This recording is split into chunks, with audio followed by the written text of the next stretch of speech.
ବୃଷ ରାଶି ପାଇଁ ଜୁନ୍ ମାସର ମାସିକ ରାଶିଫଳ।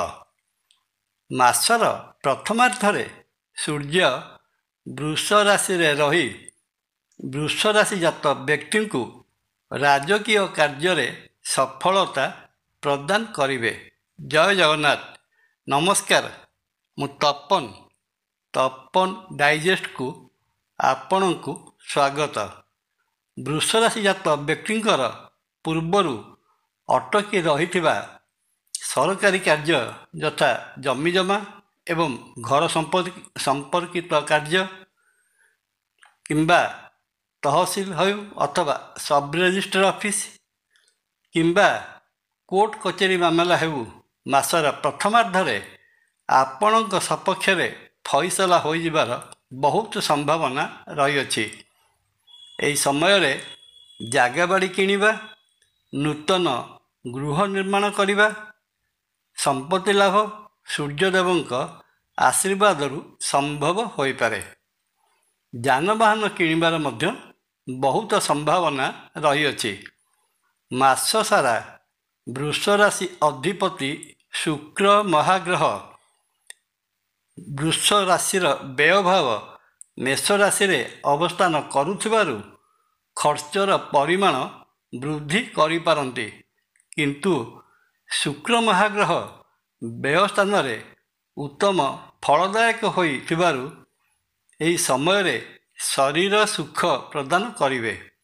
ସର୍ବଦା ପରିଷ୍କାର ପରିଚ୍ଛନ୍ନ ରହି ଭଲ ବସ୍ତ୍ର ପରିଧାନ କରାଇବେ। ସୁଗନ୍ଧିତ ଦ୍ରବ୍ୟ ବ୍ୟବହାର କରିବା ପାଇଁ ମନ ବଳିବ। ବେଡରୁମ୍ ପ୍ରତି ଅତ୍ୟଧିକ ସତର୍କତା ଅବଲମ୍ବନ କରି ସବୁବେଳେ ଗୃହରେ ନୂତନ ବେଡସିଟ୍ ସହିତ ବେଡରୁମ୍ଟିକୁ ପରିଷ୍କାର ପରିଚ୍ଛନ୍ନ କରି ରଖିଥିବେ। ସୁଖ ନିଦ୍ରା ଆସିବ। ଦେବ ଦର୍ଶନ ଓ ତୀର୍ଥ ଭ୍ରମଣ ପାଇଁ ଦୂରସ୍ଥାନ ଯାତ୍ରାର ଯୋଗ ରହୁଅଛି। ବୃଷ ରାଶିର ଷଷ୍ଠ ସ୍ଥାନ ତୁଳା ରାଶିର ଅଧିପତି ଶୁକ୍ର ବ୍ୟୟ ସ୍ଥାନରେ ରହି ଷଷ୍ଠ ଭାବ ଉପରେ ନିଜ ରାଶି ଉପରେ ଦୃଷ୍ଟି ପକାଉଥିବାରୁ ବୃଷ ରାଶିଜାତ ବ୍ୟକ୍ତି ନୂତନ ଚାକିରି ପାଇବାର ଯୋଗ ରହୁଅଛି, କିନ୍ତୁ ଏଥିପାଇଁ ବହୁତ ଉଦ୍ଯୋଗ କରିବାର ଅଛି ଏବଂ ଉଦ୍ଯୋଗରେ କାର୍ଯ୍ୟ ସିଦ୍ଧି ହେବାର ଯୋଗ ରହିଅଛି। ଦଶମ ସ୍ଥାନ କୁମ୍ଭ ରାଶିର ଅଧିପତି ଶନି ଏକାଦଶ ମୀନ ରାଶିରେ ରହି କର୍ମକ୍ଷେତ୍ରରୁ ଲାଭ ପ୍ରଦାନ କରିବେ ସତ, କିନ୍ତୁ ଦଶମ ଭାବରେ ରହିଥିବା ରାହୁ ମହାଗ୍ରହ କର୍ମକ୍ଷେତ୍ରରେ ସର୍ବଦା ବିଭ୍ରାଟ ସୃଷ୍ଟି କରିବା ପାଇଁ ଚେଷ୍ଟା କରିବେ। କେତେବେଳେ ନଡ଼ିଆ ଗଛ ଉପରକୁ ଉଠାଇ ଦେଲା ଭଳି କାର୍ଯ୍ୟ କରିବେ ତ ଆଉ କେତେବେଳେ ତଳେ କଚାଡ଼ି ପକାଇ ଦେଲା ଭଳି ଅବସ୍ଥା ସୃଷ୍ଟି କରିବେ। ସରକାରୀ ଚାକିରି କରୁଥିଲେ ସାବଧାନତା ଅବଲମ୍ବନ କରିବେ, କାରଣ ରାହୁ ମହାଗ୍ରହ ବ୍ରାଇବ୍ ବା ଲାଞ୍ଚ ନେବା ପାଇଁ ପ୍ରଲୋଭିତ କରି ତଦନ୍ତ ସଂସ୍ଥା ଦ୍ୱାରା ଧରା ପକାଇ ଦେବାର ମଧ୍ୟ ସମ୍ଭାବନା ରହିଅଛି। ବାଣିଜ୍ୟ ବେପାର କରୁଥିଲେ ଜୁନ୍ ମାସଟି ବୃଷ ରାଶିଜାତ ବ୍ୟକ୍ତିଙ୍କ ପାଇଁ ମଧ୍ୟମ ଧରଣର ଫଳଦାୟକ ରହିବ। ବାଣିଜ୍ୟିକ ଗ୍ରହ ବୁଧ ଜୁନ୍ ମାସର ପ୍ରଥମ 3 ସପ୍ତାହ ବୃଷ ରାଶି ବ୍ୟକ୍ତିଙ୍କୁ ଅତି ଅନୁକୂଳ ଫଳ ପ୍ରଦାନ କରିବ।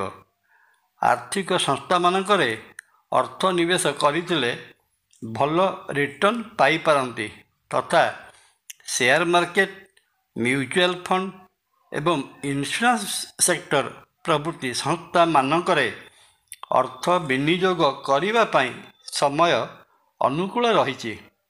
ବୃଷ ରାଶିର ଦ୍ୱିତୀୟ ଭାବରେ ଅବସ୍ଥିତ ଶୁଭଗ୍ରହ ଦେବଗୁରୁ ବୃହସ୍ପତି ମହାଗ୍ରହ ଏଥିପାଇଁ ଅନୁକୂଳ ସମୟ ଓ ସ୍ଥିତି ନିର୍ମାଣ କରିଛନ୍ତି। ମାସର ଶେଷ 3 ସପ୍ତାହରେ ବୁଧ ଅକସ୍ମାତ୍ ଭାବରେ ବିପୁଳ ଧନ ପ୍ରଦାନ କରାଇବାରେ ସାହାଯ୍ୟ କରିପାରେ। ପ୍ରେମ ସମ୍ପର୍କ ପାଇଁ ଜୁନ୍ ମାସଟି ବୃଷ ରାଶିଜାତ ବ୍ୟକ୍ତିଙ୍କୁ ବହୁତ ଶୁଭଫଳ ପ୍ରଦାନ କରିବ। ଲଭ୍ ଲାଇଫ୍ରେ ଥିବା ଉଭୟ ପ୍ରେମୀ ଯୁଗଳ ବେନିଜନ ଏକ ଆତ୍ମା ଭଳି ଅନୁଭବ କରିବେ। ପାରସ୍ପରିକ ବନ୍ଧୁତାରୁ ହେଉ କିମ୍ବା ଶିକ୍ଷା କ୍ଷେତ୍ରରୁ ହେଉ ନୂତନ ପ୍ରେମର ସୃଷ୍ଟି ହୋଇପାରେ। ବୃଷ ରାଶିର ଦ୍ୱିତୀୟ ଭାବସ୍ଥ ବୃହସ୍ପତି ପାରିବାରିକ ସମ୍ପର୍କରୁ ଅବିବାହିତ ଥିବା ପୁଅ ଝିଅମାନଙ୍କ ପାଇଁ ବିବାହ ପ୍ରସ୍ତାବ ଆଣିବାର ସମ୍ଭାବନା ରହିଅଛି। ସ୍ୱାସ୍ଥ୍ୟ ଦୃଷ୍ଟିରୁ ଦେଖିଲେ ମାସଟିରେ ମାନସିକ ପୀଡ଼ା, ମଧୁମେହ ବା ଡାଇବେଟିକ୍ ତଥା ଛାତିରେ ଯନ୍ତ୍ରଣା ହେଲା ଭଳି ରୋଗ ଦେଖାଦେବାର ସମ୍ଭାବନା ରହିଛି। ଏ ତ ଗଲା ମୋଟାମୋଟି ଭାବରେ ବୃଷ ରାଶି ପାଇଁ ଜୁନ୍ ମାସର ମାସିକ ରାଶିଫଳ। ମାସଟିରେ ରହିଥିବା ଅଶୁଭତ୍ୱକୁ ଦୂର କରି ଶୁଭ ଫଳ ପାଇବା ନିମନ୍ତେ ବୃଷ ରାଶିଜାତ ବ୍ୟକ୍ତି ଲକ୍ଷ୍ମୀ ନାରାୟଣଙ୍କର ପୂଜାର୍ଚ୍ଚନା କରନ୍ତୁ। ଶ୍ରୀକ୍ଷେତ୍ର ପୁରୀରେ ବିରାଜିତ ମହାବିଷ୍ଣୁ ଶ୍ରୀ ଜଗନ୍ନାଥ ମହାପ୍ରଭୁଙ୍କୁ ଦର୍ଶନ କଲେ ବୃଷ ରାଶିର ରହିଥିବା ସମସ୍ତ ଦୋଷ ଖଣ୍ଡନ ହୋଇ ମନବାଞ୍ଛିତ ଫଳ ପ୍ରାପ୍ତ ହୋଇଥାଏ। ଜୟ ଜଗନ୍ନାଥ। ଭିଡ଼ିଓ ଭଲ ଲାଗିଲେ ଲାଇକ୍, କମେଣ୍ଟ, ସବସ୍କ୍ରାଇବ୍ ଓ ସେୟାର କରିବା ପାଇଁ ଅନୁରୋଧ। ନମସ୍କାର। ତପନ।